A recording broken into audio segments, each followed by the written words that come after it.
Hello guys, আজকে বানানো হচ্ছে আমার পছন্দের পিঠা চুরি পিঠা, আমাদের কিশোরগঞ্জের ভাষা যেটাকে বলে। গাইস, আমি ওই পিঠাটাকে খেতে অনেক পছন্দ করি এবং লাইক করি। দেখেন কিরকম ভাবে বানানো হয়। প্রথমে এরকম ভাবে লম্বা করা হয় ওইখান থেকে নিয়ে, তারপর আস্তে আস্তে এমনি ভাঙতে হয় হাত দিয়া ঘষাইয়া। দেখেন গাইস, আপনারা কত সুন্দর করে ভাঙতেছে এই পিঠাগুলো। এই দেখেন গাইস, লম্বাগুলো এখানে রাখছে আর ওইগুলো ভাঙতেছে।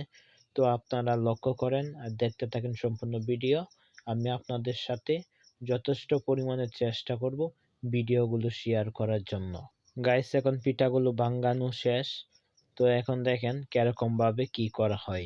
এখন প্রথমে পানি গরম করা হবে, তারপর ওই পানিতে এই পিঠাগুলো গুড় ইত্যাদি অনেক কিছু দিতে হবে। তো আপনারা লক্ষ্য করেন আর আমার সাথে থাকেন, সম্পূর্ণ ভিডিওটা দেখেন, তাহলে বুঝতে পারবেন। এখন পানিতে তেজপাতা দেওয়া হয়েছে। পানিটা যখন একদম গরম হয়ে যাবে, তখন পানিটা এমন হয়ে যাবে আর সেই গরম পানিতে তখন গুড় বা চিনি ইত্যাদি দিতে হবে। যখন ওই গুড়টা পানির কালারের মতো সম্পূর্ণ মিশা যাইব, তখন আপনার পিঠাগুলো দিতে হবে। আপনারা দেখেন সবাই। এখন গুড়টা পানির সাথে একদম মিশা গেছে, সেই জন্য পিঠাগুলো দেওয়া হইতেছে গরম পানিতে।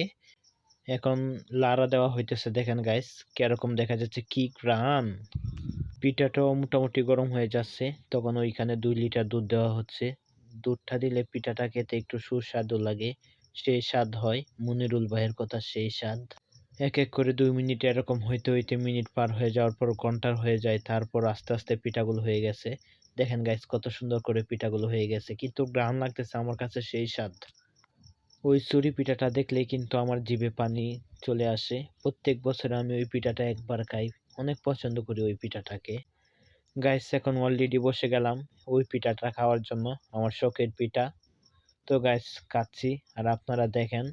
ইনশাল্লাহ পরবর্তীতে নতুন কোনো ভিডিওতে আপনাদের সাথে আবারও দেখা হবে। সেই মুহূর্ত আগ পর্যন্ত সবাই আমার জন্য দোয়া করবেন, আমার পরিবারের জন্য। সবাই ভালো থাকবেন, সুস্থ থাকবেন। আর মনিরুল ভাইয়ের একটা কথা বলি, মনিরুল ভাই কিন্তু একটা কথাই বলে, সেই স্বাদ।